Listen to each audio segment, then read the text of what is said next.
El gobierno decretará toque de queda por el apagón que se iniciará a las 22 horas del miércoles y terminará a las 6 de la mañana del jueves. 46.000 policías y 25.000 soldados darán seguridad.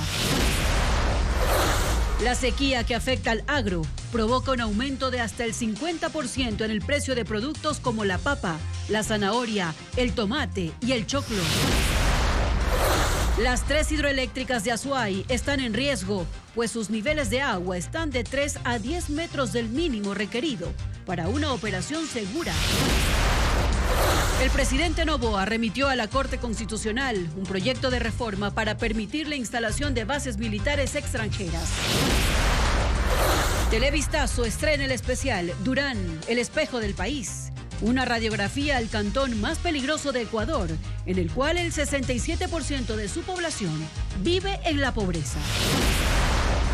Se desconoce el destino de 28 vehículos blindados que fueron entregados por el gobierno en el 2023 al SNAI para protección de los directores de las cárceles. La Fiscalía desmiente al cofundador de La Posta, Anderson Boscan, sobre la falta de acción y ocultamiento de información sobre un atentado en su contra, al igual que lo hizo el sábado su abogado.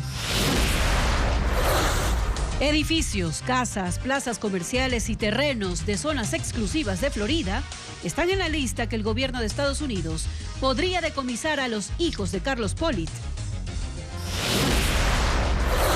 Donald Trump dice que odia a la megaestrella del pop, Taylor Swift, cuyo respaldo a Kamala Harris logró que 400.000 personas se registren para votar y aportes por $81 millones. Futbolistas ecuatorianos destacaron en las principales ligas europeas durante el fin de semana, entre ellos Moisés Caicedo, que fue capitán del Chelsea. Buenas noches, amigos, y bienvenidos a Televistazo. El Ecuador se prepara para un nuevo apagón de 8 horas, según el gobierno, por mantenimiento. Andrea. Hola, Samantha. Amigos, un operativo de seguridad especial se pondrá en marcha, en especial en las 6 provincias en las que rige el estado de excepción.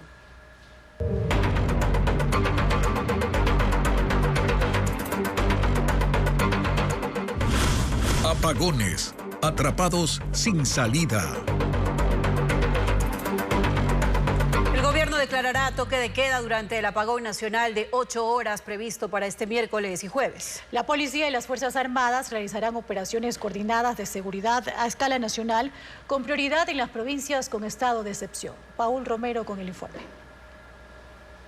El presidente Daniel Noboa decretará toque de queda en el país como medida de seguridad por el apagón nacional de 8 horas de este miércoles y jueves. Lo anticipó la ministra del Interior, Mónica Palencia, durante la rueda de prensa del bloque de seguridad en Manta. Que se va a establecer un toque de queda para que sea obligatorio estar en los hogares y disminuir el nivel de riesgo. Tanto Policía Nacional como las Fuerzas Armadas tienen ya operativos que no quisiera adelantar al detalle para la ciudadanía, pero puede saber que por lo menos en Policía Nacional va a haber más de 46.000 hombres actuando listos para cualquier emergencia. A ese número de policías se sumarán 25.000 militares. En total se movilizarán 71.000 uniformados, es decir, el 80% de la fuerza pública. Para ordenar la movilización de tropas, la policía y las Fuerzas Armadas esperan la firma del decreto ejecutivo. No obstante, este lunes, los mandos pidieron a las unidades operativas que se preparen para ejecutar controles de seguridad en el país durante el apagón programado por el mantenimiento del sistema de transmisión y redes de distribución de energía. Se priorizarán los controles en las 6 provincias bajo estado de excepción: Manabí, Guayas, Los Ríos, Santa Elena, Cantón Ponce Enríquez en Azuay, El Oro y Orellana. El bloque de seguridad realizará operativos coordinados y patrullajes en las vías de estas jurisdicciones, en las áreas estratégicas como la petrolera y eléctrica, para evitar eventuales atentados. Este martes ingresarán patrullas militares a la central hidroeléctrica Mazar con autorización de la Corporación Eléctrica del Ecuador. El gobierno no dio detalles sobre las restricciones de movilidad durante el toque de queda, pero anticipó que no afectará al sector de la salud y a las terminales aéreas. El mantenimiento 4 subestaciones en el sur del país dejará sin energía eléctrica a Ecuador desde las 22 horas de este miércoles. Expertos indican que es necesario desconectar el sistema para evitar sobrecargas en el sistema interconectado. ¿Cuánto costará la intervención? Diego Puente tiene la respuesta. Un mantenimiento a 4 subestaciones dejará sin electricidad al país desde las 22 horas de este miércoles hasta las 6 de la mañana del jueves.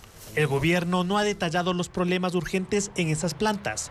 No obstante, el plan de operación de la SENACE devela que el Sistema Nacional Interconectado se encuentra en mal estado y sin recursos para operar con calidad. Incluso que el sistema está permanentemente expuesto a desconexiones por excesiva carga. Para corregir los problemas, el gobierno eligió a las subestaciones Santa Elena, Milagro, Molino y Macas en el sur para dar mantenimiento. Las 4 son vitales dentro del Sistema Nacional Interconectado. Una de las principales es Molino Azuay porque evacúa la energía que se genera en el complejo hidroeléctrico integral Paute, que en su máxima capacidad estamos hablando de más de 1.500 megavatios. ¿Pero por qué se tiene que programar un apagón nacional? La energía que se produce en las hidroeléctricas se transmite por cables y torres de alta tensión a las subestaciones que luego distribuyen a las ciudades por medio del tendido eléctrico.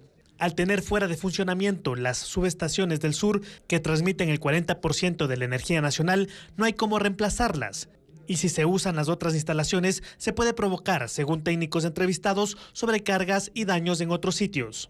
Si queda fuera toda esa cantidad de potencia, el resto del anillo no tiene otras fuentes capaces de abastecer la necesidad del país para que funcionen. En ese sentido, es preferible desconectar todo para luego en un arranque sea sincronizado y coordinado y así evitamos las fallas y el colapso que se han dado en los últimos meses.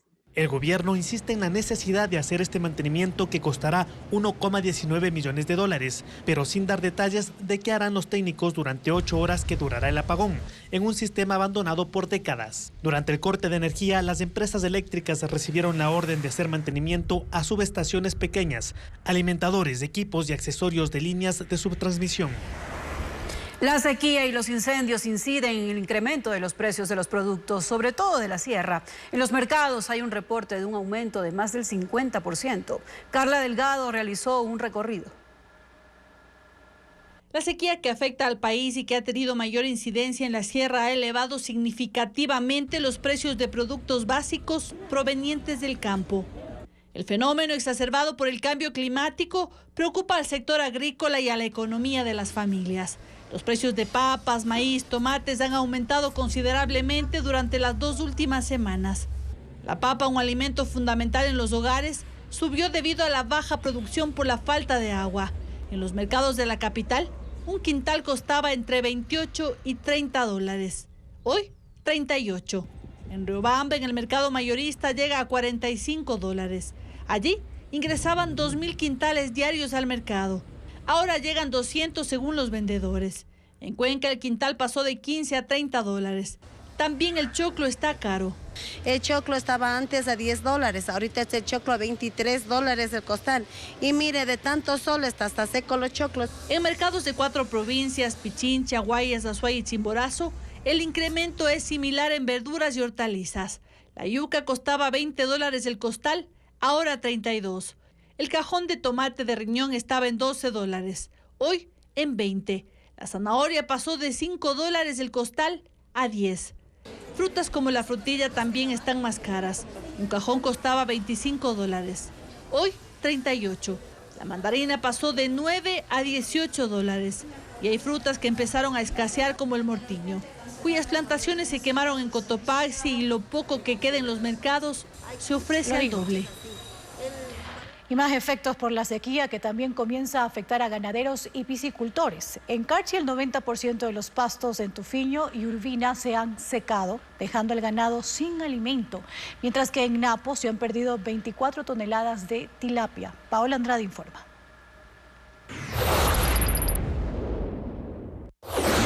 La sequía aprieta a los ganaderos de Tulcán en Carchi que luchan por conservar siquiera la mitad de su producción.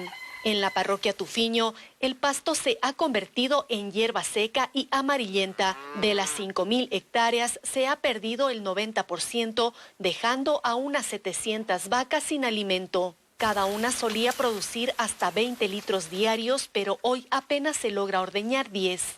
Se está acabando los pastos, cementeras, está acabando es todo.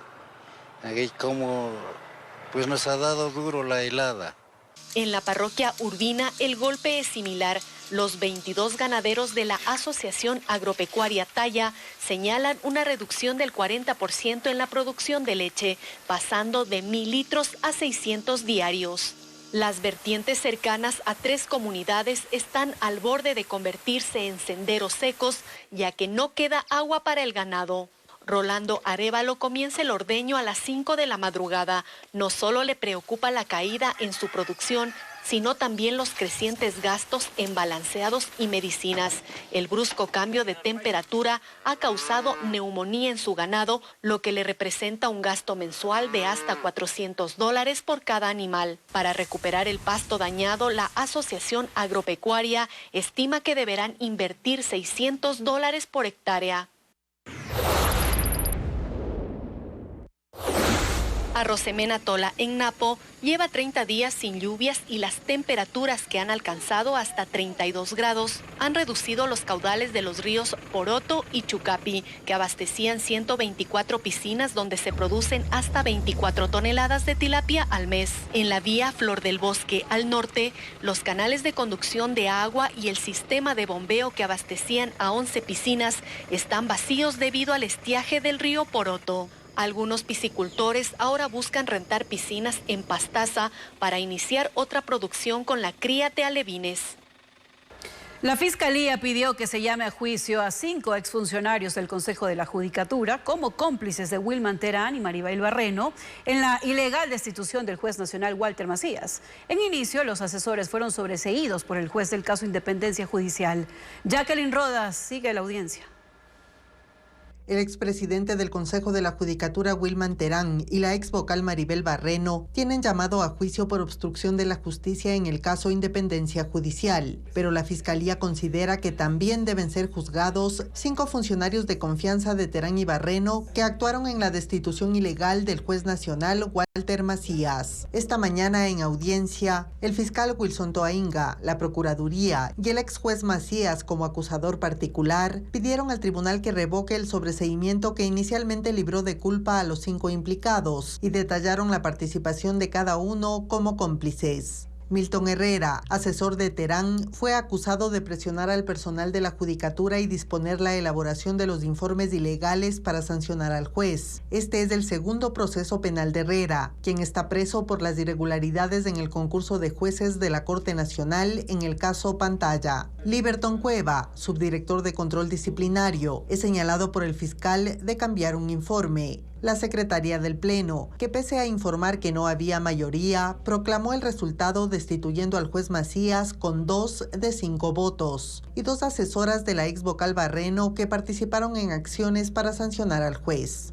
Del otro lado, los abogados de los sobreseídos defendieron el fallo del juez Julio Inga, quien hace 2 meses no encontró elementos suficientes para llamarlos a juicio. Rechazaron la intención de revocar la decisión y sostuvieron que los exfuncionarios no incurrieron en el delito. Concluida la audiencia, el tribunal entró en deliberación. Anunciará su resolución el lunes 23 de septiembre. La Fiscalía estadounidense identificó 12 bienes de los hijos del excontralor Carlos Pollitt que podrían ser decomisados para cubrir el monto lavado en Estados Unidos, $16.5 millones. Son terrenos, plazas comerciales, departamentos, casas y edificios que están situados en lujosas zonas de Miami. Luisa María Heredia con el informe. En vista de que no hay propiedades a nombre de Carlos Pollitt en el estado de Florida, donde el próximo 1 de octubre será sentenciado por lavado de activos, la Fiscalía estadounidense solicitó el decomiso de 12 bienes de sus hijos. Son terrenos, plazas comerciales, departamentos, casas y edificios ubicados en Miami, en zonas lujosas. En el sector de Spring Garden, por ejemplo, hay 2 terrenos de más de 1.100 metros cuadrados. Están a nombre de una empresa constructora de la actual pareja de John Pollitt, hijo de Carlos Pollitt. En Coral Gables, en cambio, hay una plaza de 2 lotes que tiene locales comerciales. Es de propiedad de una inmobiliaria manejada por Janet Pollitt, hija del excontralor. En el sector de Coconut Grove, en Doral, en Riverfront, en Brickell Key, en la urbanización Versailles Gardens y en el edificio Brickell City Center, hay 6 apartamentos de entre 79 y 153 metros cuadrados que también pertenecen a empresas de John Pollitt. Son administradas por Janet Pollitt, o están a nombre de otro hermano, Charles Pollitt. Propiedad de este último son también 2 casas, situadas en el sector de Doral, que tienen entre 237 y 337 metros cuadrados de extensión. Y hay un edificio de oficinas en el sector de Coral Gables, de más de 1.200 metros cuadrados, que es de una compañía administrada por el esposo de Janet Pollitt. Los bienes en conjunto están valorados en $16,5 millones, que es el equivalente al monto de sobornos que, según la justicia de ese país, recibió y lavó Pollitt. Donald Trump dijo que odia a la cantante Taylor Swift luego de que ella manifestara su apoyo a Kamala Harris e impulsara a 400,000 personas a inscribirse para votar en las próximas elecciones de Estados Unidos. Swift es una de las personas más influyentes del mundo y su decisión de hacer público su apoyo a Harris podría inclinar la balanza a su favor. Los roces entre Donald Trump y la cantante Taylor Swift comenzaron cuando el expresidente y candidato a la Casa Blanca publicó una imagen de ella manifestándole su apoyo. Era falsa, fue creada con inteligencia artificial. Luego siguió una ola de mensajes en redes sociales donde Swift supuestamente llamaba a votar por Trump. Sin embargo, las noticias falsas llegaron a su fin cuando ella manifestó su apoyo públicamente a la campaña de Kamala Harris. Lo hizo después del debate con una publicación en Instagram, donde llamó a Harris una líder estable y pidió a sus seguidores investigar a los candidatos, votar e incluso agregó el link para que se inscriban. El asunto podría parecer irrelevante si Taylor Swift no fuera una de las personas más influyentes de Estados Unidos y el mundo, con más de 500 millones de seguidores en redes sociales y un ejército de fanáticos que llenan estadios. Los efectos de su mensaje no tardaron y 24 horas después, 400,000 personas se inscribieron para votar y la campaña de Harris recaudó $81 millones. Su antiguo seguidor Donald Trump no lo tomó bien. Ha dicho que la cantante será vetada por su apoyo a la candidata demócrata y selló el episodio publicando en su red social "Odio a Taylor Swift". En la reñida elección donde la vicepresidenta tiene 48% de la intención de voto y el expresidente 45%, los Swifties, como se conoce a los seguidores de Taylor, podrían representar votos determinantes en la elección del próximo residente de la Casa Blanca. Y en Estados Unidos avanzan las investigaciones luego de un nuevo atentado contra Donald Trump. El sospechoso compareció hoy ante la corte donde se le imputaron cargos federales. Este es el segundo intento de asesinato contra Trump en apenas 2 meses en medio de su campaña por la presidencia. El hombre que aparentemente intentó asesinar a Donald Trump este domingo, Ryan Roth, fue trasladado a un tribunal federal para su primera comparecencia, en la que le imputaron 2 cargos: posesión de un arma de fuego por parte de un delincuente convicto y posesión de un arma de fuego con un número de serie borrado. De ser hallado culpable por ambos delitos, enfrentaría hasta 15 años de prisión. Se ha programado una nueva audiencia de fianza para el 23 de septiembre y otra para la lectura de cargos el 30 de este mes. El incidente ocurrió mientras Trump jugaba golf en su club de Palm Beach, en Florida, cuando los agentes vieron a un hombre apuntando con un rifle AK-47 a unos 450 metros. Le dispararon, quedó herido, pero huyó en un vehículo. Fue detenido 2 horas después en el condado vecino de Martin. El arma fue hallada entre los arbustos que rodean el campo de golf, junto a 2 maletas y una cámara GoPro. Ryan Wesley Routh es un constructor de 58 años, crítico de Trump en redes sociales, nacido en Carolina del Norte y partidario de la defensa de Ucrania. Viajó a ese país para enlistarse como combatiente, pero no se lo permitieron por su falta de experiencia y su edad. Aún así intentó reclutar afganos para los combates, presentándose como un enlace extraoficial del gobierno ucraniano. La policía confirma que tiene antecedentes con armas de fuego, enfrentamientos con las fuerzas del orden y ha estado detenido 8 veces. El FBI investiga cómo este hombre conocía los movimientos y la ubicación de Trump, quien hace apenas 2 meses sobrevivió a un atentado en un mitin de campaña en el condado de Butler, en Pensilvania. El cofundador de la Posta, Anderson Boscan, es desmentido 2 veces por la Fiscalía y por su abogado. Boscan alega que la Fiscalía no quiso investigar ni entregar un informe de inteligencia que contenía un plan para atentar contra su vida. Fabiola Santana sigue el tema. Yo soy Mónica Velázquez. El miércoles pasado, el cofundador de la Posta, Anderson Boscan, y su esposa mostraron un supuesto informe de inteligencia policial que daba cuenta de seguimientos y un plan para asesinarlos. Acusaron a la Fiscalía de ocultar el documento y de no querer investigar. La Fiscalía General del Estado les respondió hoy, los desmintió. En un comunicado precisa 3 cosas. Casos como el de Boscan no son manejados por la fiscal general, sino por fiscales de primera instancia. Que los 2 fueron ingresados al sistema de protección a víctimas y testigos desde octubre de 2021 por una primera amenaza. Y que en octubre de 2023, tras haber encontrado un supuesto informe de seguimiento, el señor Anderson B. fue informado inmediatamente, que incluso rindió versión y se le brindó acceso al expediente. Este es el segundo desmentido a Boscan, porque el viernes pasado el abogado de la Posta, Felipe Rodríguez, dijo en su cuenta de X que Fiscalía no ocultó la información. Es más, un año atrás nos lo informaron para que Anderson tome precauciones. Siempre nos dieron acceso al informe y atendieron diligentemente todos mis pedidos. El doctor Fernando Guerrero de la Unidot jamás ni por un segundo dejó de investigar el caso hasta hoy. Hasta donde a mí me consta, Diana Salazar no ha metido sus narices en este caso ni ha ordenado paralizar la investigación. Y que no es verdad que un fiscal le haya entregado el informe en secreto. Rodríguez hizo saber que por la mentira de Boscan y por haber publicado un documento reservado dejaba de representar a la Posta. Hoy Boscan reconoció en su cuenta de X que sí recibió la protección, pero nunca quisieron ingresar a mi familia a la protección de testigos, ni siquiera a Mónica, quien debía permanecer a mi lado para estar custodiada. Tengo los mensajes con la fiscal general Diana Salazar rogándole que me diera acceso a este documento. Su respuesta fue: no se preocupe, el tipo ya está muerto. Boscan ha pedido asilo en Canadá basándose en los argumentos que ahora desmienten la Fiscalía y su ex abogado.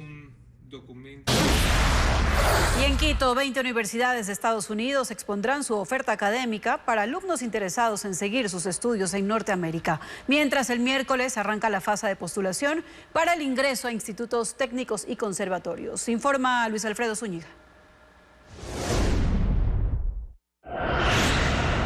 El martes 17 de septiembre se realizará la feria Education USA 2024, en la que 20 universidades de Estados Unidos presentarán sus programas académicos, becas y ayudas financieras a las personas interesadas en seguir sus estudios en ese país. El evento, que lleva adelante la Embajada de Estados Unidos, se realizará en el Hotel JW Marriott en Quito desde las 5 de la tarde hasta las 8 de la noche y la entrada es gratuita. El único requisito es inscribirse en la página web Feria Education USA 2024, Quito Tickets.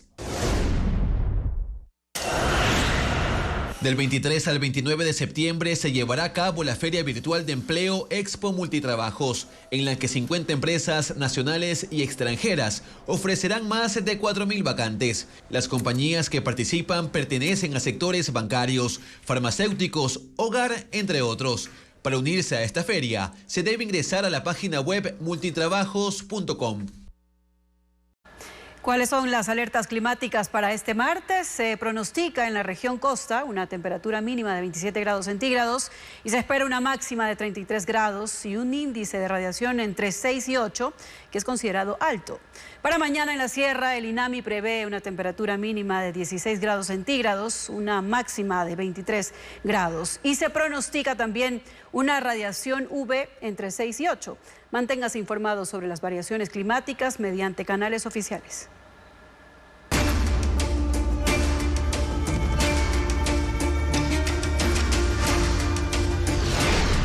Sequía, la vida en jaque. Y ya son 10 las provincias en las que hay racionamientos de agua debido a la sequía. En Pastaza, 39 comunidades de Mera se han quedado sin el servicio, mientras en Pichincha se anuncian cortes en Quito hasta finales de mes. Joana Duche con más detalles.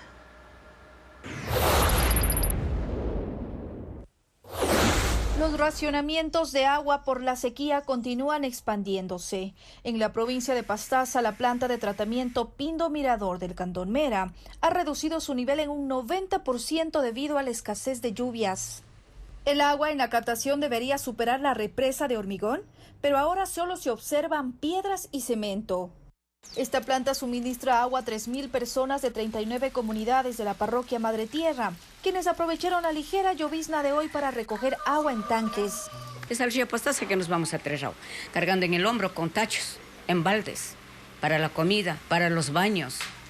Un tanquero del municipio entrega 4.000 litros de agua diariamente, pero esta cantidad resulta insuficiente para cubrir la demanda. En Quito, la empresa de agua potable señaló que las parroquias La Merced, Alangasí, Calacalí, Pomasqui y San Antonio de Pichincha sufrirán cortes de agua en lo que resta de septiembre. En algunos casos, como en La Merced, los cortes serán de hasta 12 horas. Adicionalmente, hasta la tarde de este lunes, al menos 30 sectores permanecieron sin agua debido a los bajos niveles de la planta de tratamiento de Puengasí y el tanque de Chillo Gallo.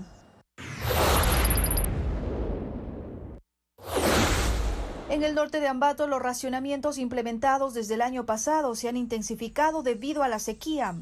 Desde julio, en las parroquias Martínez y Atahualpa, donde residen 500 familias, los cortes de agua han pasado de 3 a 11 horas diarias, principalmente durante la noche.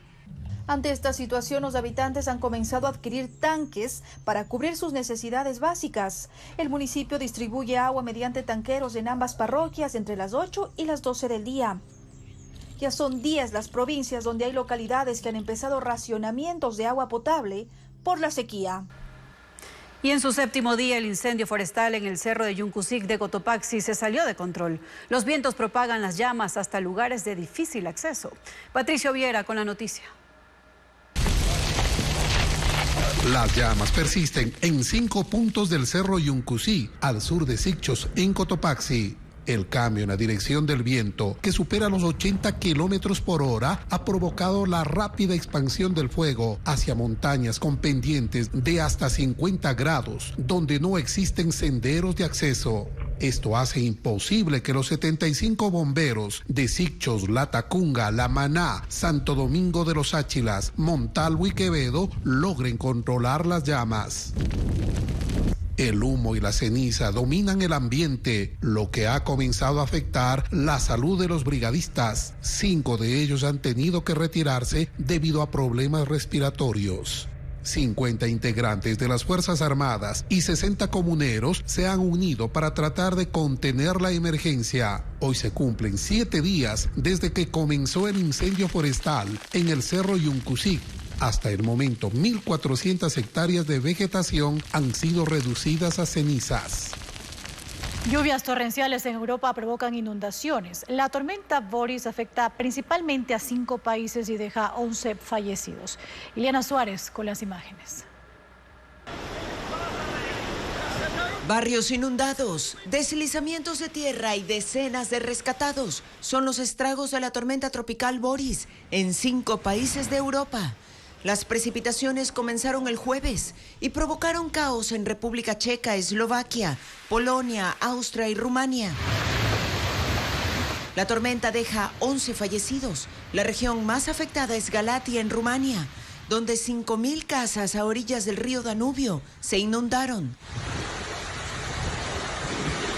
En el noreste de República Checa, gran parte de la ciudad de Opava fue evacuada por el desbordamiento de un río. Y la ciudad de Jesenik quedó aislada. 260.000 hogares se quedaron sin electricidad y hay 4 desaparecidos. En el este de Austria, las rutas ferroviarias fueron suspendidas. Servicios meteorológicos anunciaron más lluvias para hoy. El presidente de España, Pedro Sánchez, pide que Nicolás Maduro presente las actas de las elecciones del pasado 28 de julio para que haya una verificación imparcial e independiente. En una sesión del Congreso dijo que está comprometido con la defensa de la democracia y en el caso de Venezuela llevan un mes pidiendo las pruebas del supuesto triunfo de Maduro. Sánchez tampoco ha reconocido a Edmundo González como ganador, aunque le ha dado asilo ante la persecución del régimen venezolano.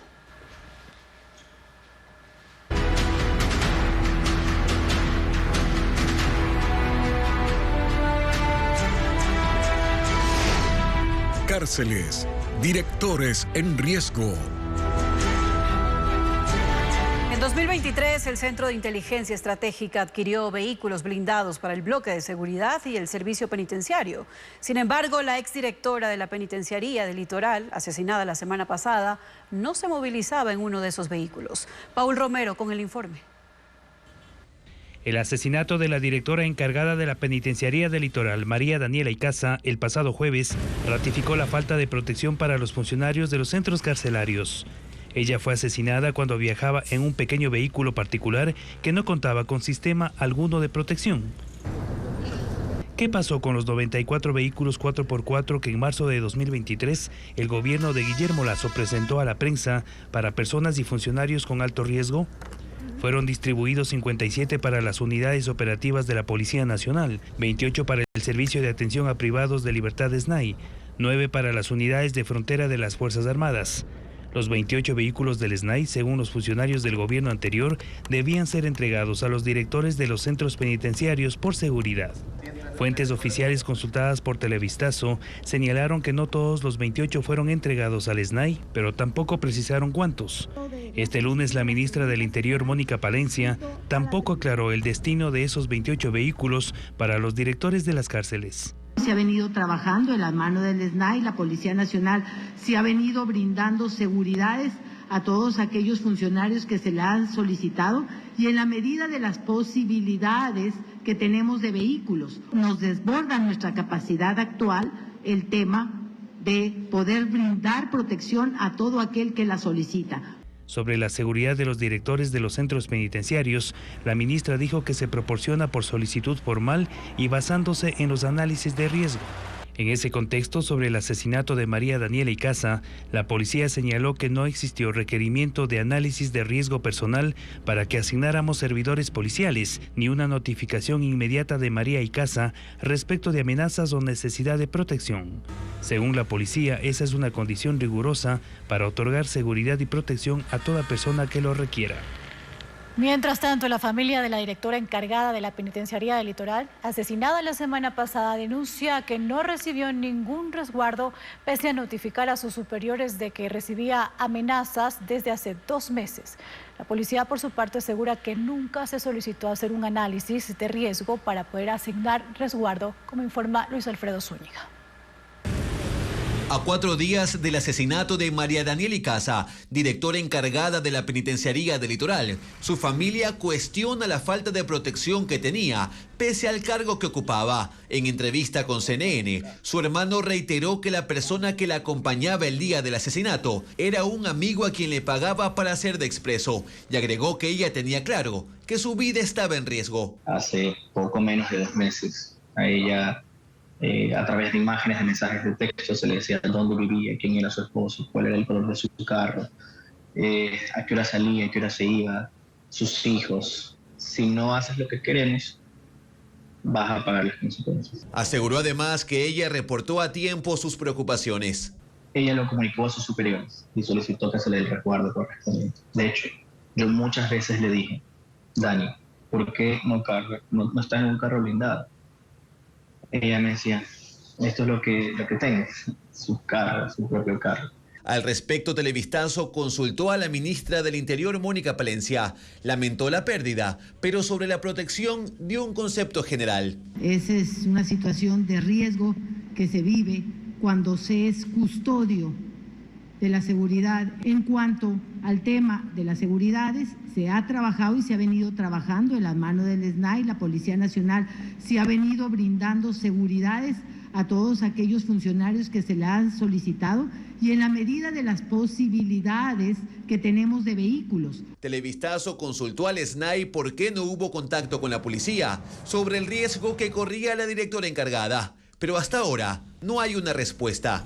Familiares de María Daniela Icaza, quien fue sepultada el domingo, señalaron a Televistazo este lunes que sienten temor por la falta de resguardo y que hasta hoy no ha existido ningún contacto con ellos por parte de las autoridades, pese a que han intentado comunicarse. Sobre la investigación del hecho, la ministra Palencia señaló que es reservada y no dio más detalles.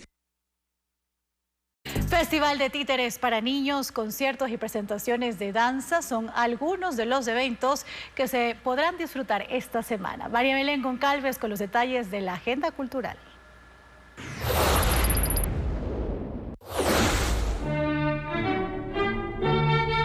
Por primera vez con un reparto completamente nacional, se presentará en el Teatro San Gabriel de Quito la ópera Carmen, una obra musical clásica de 4 tiempos del francés Georges Bizet.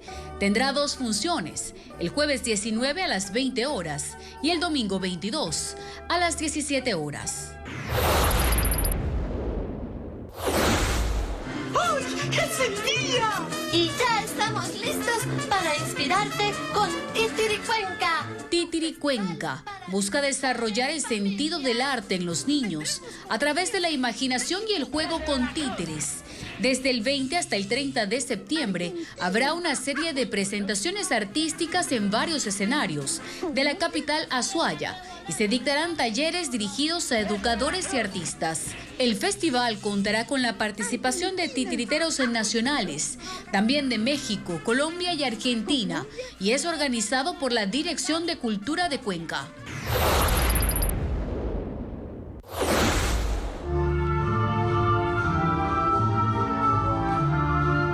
La Orquesta Sinfónica Nacional presenta la 10ª edición del Concierto por la Música, el encuentro de 2 mundos, bajo la dirección del maestro Yuri Sobolev. Junto a los bailarines de la Compañía Nacional de Danza, pondrán en escena piezas de ballet europeo y americano. El evento se realizará en la Casa de la Danza en Quito, este viernes a las 8 de la noche.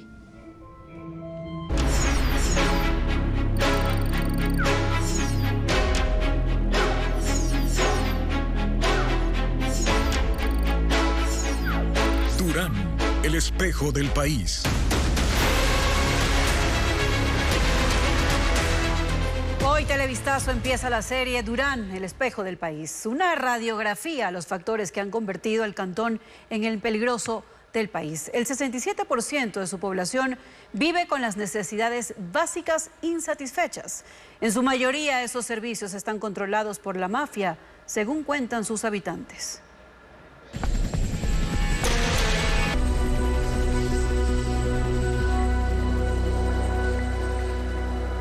Y mañana en la segunda entrega de este especial sobre Durán, el tráfico del agua, que incrementa el poder de las mafias, ya que 66.000 casas se abastecen con tanqueros.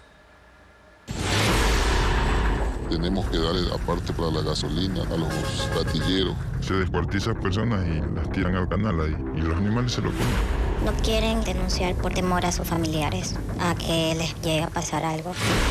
Durán, el espejo del país. Una serie especial de Televistazo. Desde este lunes 16 de septiembre a la 1 de la tarde y 7 de la noche por Ecuavisa. Los 3 hombres abatidos por militares en Monte Sinaí este domingo eran integrantes de la banda de los Fatales, según la policía.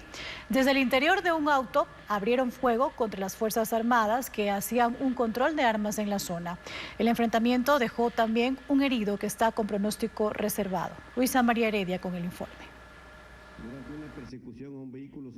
Según relató el jefe del Comando Conjunto de las Fuerzas Armadas, Jaime Vela, el enfrentamiento de este domingo entre militares y delincuentes en Monte Sinaí ocurrió así. Eran las 18:30 cuando en uno de los operativos de control de armas, municiones y explosivos que el personal habitualmente realiza en sectores conflictivos, se detectó a un vehículo sospechoso. Los uniformados le solicitaron al conductor detener la marcha, pero este no acató la disposición. Por el contrario, aceleró mientras el resto de ocupantes del automotor abrieron fuego contra la patrulla en que se movilizaban los militares. En vista de esa acción y haciendo uso legítimo de la fuerza, los uniformados respondieron al ataque. Inició así una persecución que dejó como resultado 3 jóvenes abatidos y 1 herido. De acuerdo con la Policía Nacional, los 4 eran miembros del grupo de delincuencia organizada Los Fatales, que opera en la zona. Uno de los fallecidos era menor de edad. Esto es lo que sucede cuando grupos armados organizados se enfrentan a Fuerzas Armadas. Nosotros estamos actuando como corresponde, de acuerdo a los lineamientos que nos dan las leyes. leyes y la decisión del Gobierno Nacional. Vela se refiere al Manual de Procedimientos de las Fuerzas Armadas actualizado hace exactamente 2 semanas por disposición del presidente Daniel Noboa. Incluye nuevos lineamientos para que la fuerza pública cuente con disposiciones claras sobre el uso y empleo de sus armas. El tercer paso dice precisamente, en casos de resistencia y agresión armada. En las declaraciones del bloque de seguridad de este lunes en Manabí no especificaron si en el vehículo se encontraron armas u otras evidencias. Tanto el herido como los abatidos vivían cerca del lugar en que se registró el ataque, la cooperativa Trinidad de Dios. Por eso familiares y amigos llegaron de inmediato al sitio en que quedó el vehículo. El herido fue llevado en ambulancia al hospital Monte Sinaí, donde permanece internado. Recibió 3 disparos. Su pronóstico es reservado. En la Casa de Salud, el Código Plata se mantiene activado, por lo que aún hay personal policial en las inmediaciones resguardando, ya que en horas de la noche un grupo de motociclistas no identificado estuvo rondando. También hay militares patrullando y hasta helicópteros.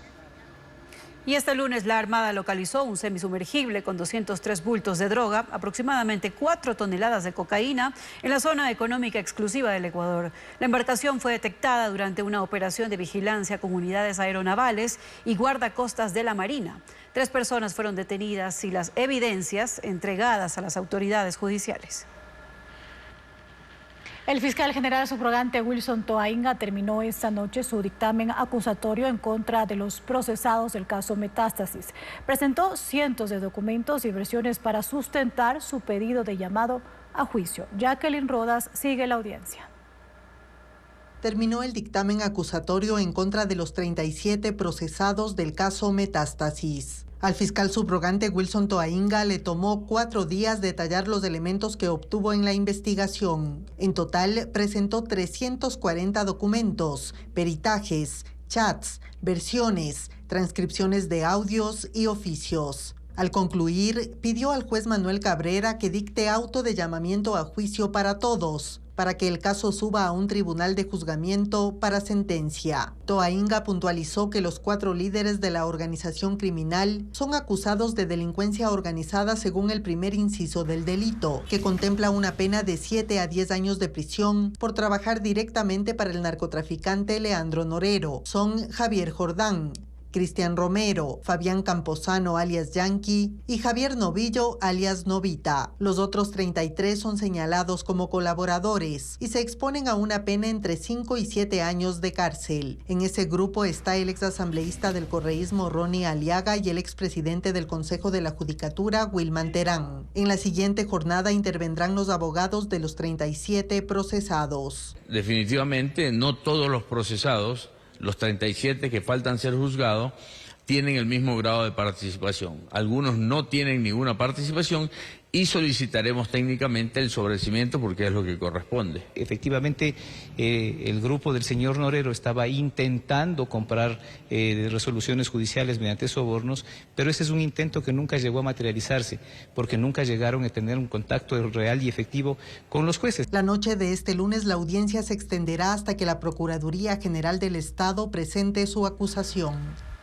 3 legisladores entran en proceso de sanción por pedido del correísmo luego de la sesión de la Comisión de Fiscalización, donde se archivó el juicio político a la fiscal Diana Salazar, mientras la mesa no ha sido convocada aún para tratar los otros 2 juicios que tiene pendiente. La accidentada sesión de la Comisión de Fiscalización, donde se archivó el juicio político a la fiscal, genera secuelas. El correísmo presentó formalmente quejas contra otros legisladores. Paola Cabezas pidió sanción contra Inés Alarcón del oficialismo por presentar la acción de protección contra la Asamblea que obligó a retomar los juicios a exministros del anterior gobierno. César Humajinga, también de ADN, tiene una queja por un supuesto conflicto de interés en la votación para archivar el juicio. El correísmo asegura que al tener una investigación previa en fiscalía, él debía abstenerse de votar, mientras la correísta Yajaira Urresta pide sanción contra el ex socialcristiano Lenin Rogel por haber incidentado la sesión del lunes pasado en la Comisión de Fiscalización. El legislador no participó en los gritos ni interferencias dentro de la mesa. Es acusado de exacerbar la actuación de los miembros de la comisión con su voto, que fue en blanco para acatar el dictamen judicial y en contra de la calificación del juicio político a la fiscal. Estas denuncias deben ser tratadas por el Consejo de Administración Legislativa, donde correísmo y Partido Social Cristiano tienen mayoría. Podría derivar en sanción desde 30 días sin sueldo a 60 días o inclusive en casos de reincidencia a 90 días. La legisladora oficialista Inés Alarcón rechazó los pedidos de sanción y cuestionó más bien al correísmo por lo que pasó en la comisión. De quién hizo show, de quién trató como un circo a la Asamblea Nacional, quién lanzó improperios contra los asambleístas, quién golpeó la mesa.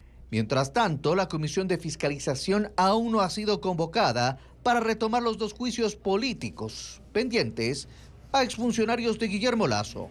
El proceso contra Sebastián Corral fue archivado nuevamente y la mesa debe resolver el juicio contra Andrea Montalvo, exsecretaria de Educación Superior, cuya proponente retiró el pedido. Además, el juicio contra el exministro de Finanzas, Pablo Arosemena. La proponente está a la espera para entregar nuevas firmas. El binomio del Partido Socialista inscribió su candidatura de forma simbólica ante el CNE, a pesar de que el trámite, que inició el pasado viernes 13 de septiembre y culminará el 2 de octubre, es en línea. Los candidatos Pedro Granja y Verónica Silva se refirieron a la disposición del Tribunal Contencioso de incluir a la vicepresidencial en el padrón electoral para que pueda participar en los comicios generales de 2025. Ella había sido inhabilitada por el Consejo Nacional Electoral porque constaba como fallecida en el registro civil.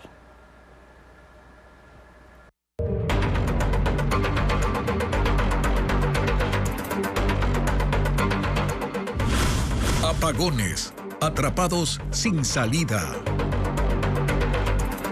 El comportamiento crítico del estiaje pone en riesgo el funcionamiento de 3 hidroeléctricas de Azuay, que juntas producen 1.757 megavatios. Los niveles del agua en esas centrales están entre 3 y 10 metros del mínimo para operar de manera segura. Diego Cuenca describe la grave situación. 2 de los 4 ríos fueron declarados en estiaje crítico en la capital azuaya. Se trata del Tomebamba y Tarqui.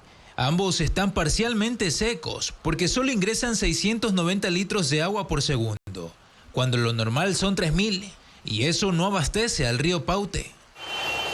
Y ahí empieza el problema para el sector eléctrico, porque la poca agua que recorre los 108 kilómetros del Paute hasta la hidroeléctrica Masare no es suficiente para llenar su embalse.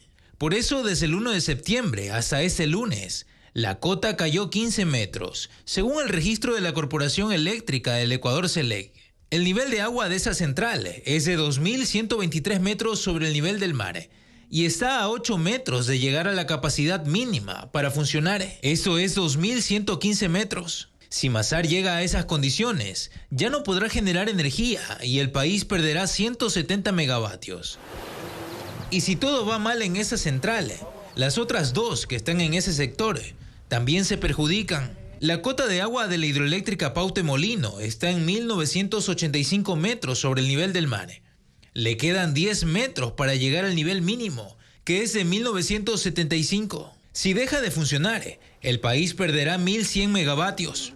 En el caso de la hidroeléctrica Sopladora, su nivel de agua es de 1.315 metros sobre el nivel del mar y está a 3 metros para el mínimo, que es de 1.312 metros. Si sus operaciones se paralizan, el país dejará de recibir 487 megavatios. Si este comportamiento del estiaje se mantiene, la generación hidroeléctrica en el complejo Paute será insostenible para los próximos días. Según cifras del gobierno, el Ministerio de Energía registra una baja ejecución en los distintos programas del Plan Anual de Inversiones para el 2024. Estos programas consisten en renovación y mantenimiento de los sistemas de generación y transmisión y distribución eléctrica. Al sector energético le hacen falta inversiones y las que están previstas no se ejecutan. Según el Ministerio de Economía, las cosas no marchan precisamente bien y se evidencia en su más reciente reporte de ejecución presupuestaria. Por ejemplo, para el mejoramiento de sistemas de distribución eléctrica se presupuestaron $7.300.000 y hasta el octavo mes del año se había ejecutado apenas $750.657, que equivale a un 10.2% del monto total. Y hay cifras peores, como las que refieren al plan de modernización y renovación del sistema eléctrico. Allí el presupuesto es de $10.145.000 y se devengaron $4.578, es decir, el 0,05%. Para la gestión del sector estratégico de energía y recursos no renovables e infraestructura, consta en el presupuesto $7.099.000, de los cuales se han ejecutado $192.860, un 2.7%. Únicamente en el programa de transmisión se observa un comportamiento distinto. Allí el presupuesto, que es de $22.600.000, tiene ejecutados ya $13.290.000, un 58.8%. Según el exministro de Finanzas Fausto Ortiz, la falta de ejecución en el plan de inversiones del sector eléctrico no es exclusivamente por falta de gestión o inoperancia de los funcionarios, tiene más que ver con la falta de recursos. Muchos de estos proyectos están apalancados a créditos internacionales, a deuda que aún no llega y que una vez que lo haga servirá para pagar atrasos, para la inversión rezagada y otros gastos que tampoco se han ejecutado. Sin embargo, reconoce que el gobierno a la ciudadanía no le ofrece alternativas ante los apagones que inminentes reconfirman la crisis energética que vive el país. De la misma manera, a criterio de Ortiz, no se ha señalado hasta el momento con qué política pública se están abordando los desafíos actuales, tomando en cuenta que los anuncios realizados no serán suficientes para impedir la oscuridad y la paralización económica. El presidente de la República presentó a la Corte Constitucional una reforma parcial a la Constitución para que se permita el establecimiento de bases militares extranjeras en el país. El trámite propuesto por el mandatario implica 2 debates en la Asamblea. Patricio Díaz tiene los detalles. El presidente Daniel Noboa propone que el país pueda tener bases militares extranjeras, algo prohibido por la Constitución de 2008. Por eso entregó a la Corte Constitucional un pedido para que determine si el cambio se puede hacer por enmienda o reforma parcial a la Constitución. El mandatario considera que se trata de una reforma, que luego de 2 debates en la Asamblea debe ir a un referéndum, y propone por ello una pregunta. ¿Está usted de acuerdo en eliminar la prohibición de establecer bases militares extranjeras o instalaciones extranjeras con propósitos militares en el territorio nacional y de ceder bases militares nacionales a Fuerzas Armadas o de seguridad extranjeras, reformando parcialmente la Constitución? En un video en redes sociales, el jefe de Estado explicó su propuesta. Quisieron decir que así recuperaríamos la soberanía del Ecuador. Y lo que hicieron fue entregarlo al narcotráfico. Ese fue el primer pacto con el crimen transnacional. Y en esta lucha por recuperar el país es el pacto que tenemos que revertir y quebrar. El tiempo nos ha demostrado que las viejas decisiones solo debilitaron a nuestro país ante las amenazas que hoy no conocen fronteras ni tienen piedad. En el trámite de la reforma constitucional presentada por el expresidente Guillermo Lasso, la Corte se tomó cerca de un mes en su dictamen. Si confirma que se trata de una reforma parcial, la propuesta pasa a la Asamblea. La ley no establece un plazo para el primer debate. Señala que entre el primero y segundo deben pasar 90 días. Se requieren 70 votos para aprobar la reforma y que pase a referéndum. En la Comisión de Enmiendas de la Asamblea reconocen la importancia del trámite. Vamos a hacer lo más rápido posible. Yo estimo que esa reforma se debería dar en no menos de unos 5 meses. Hasta ahora, además del oficialismo, Construye ha confirmado su apoyo. El Partido Social Cristiano también se inclina por el cambio. El correísmo no se ha pronunciado. En 2009 terminó el convenio con Estados Unidos que provocó la salida de los militares estadounidenses en Manta. Desde aquí operaban aviones con radares que vigilaban actividades narcodelictivas. Diego Puente con el reporte.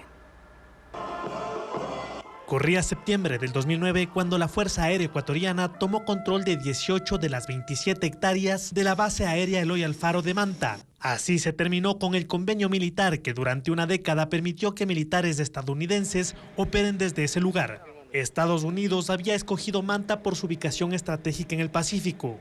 Un convenio militar se ejecutó desde 1999 en el gobierno del presidente Yamil Maguad. Se dijo que de no tomar control en ese lugar se iba a convertir en uno de los corredores de droga más importantes de Sudamérica. La izquierda tradicional señalaba que iba a ser usada en la lucha contra las guerrillas colombianas. La base de Manta fue un puesto de operaciones avanzadas, FOL por sus siglas en inglés, de Estados Unidos en Ecuador. Esto permitía que un contingente de unos 300 soldados vigile actividades ilícitas en el Pacífico. Desde esta pista aterrizaban y despegaban aviones AWAC con sistema de radares para vigilancia desde el aire. Así se detectaban botes o aviones sospechosos de transportar alcaloides.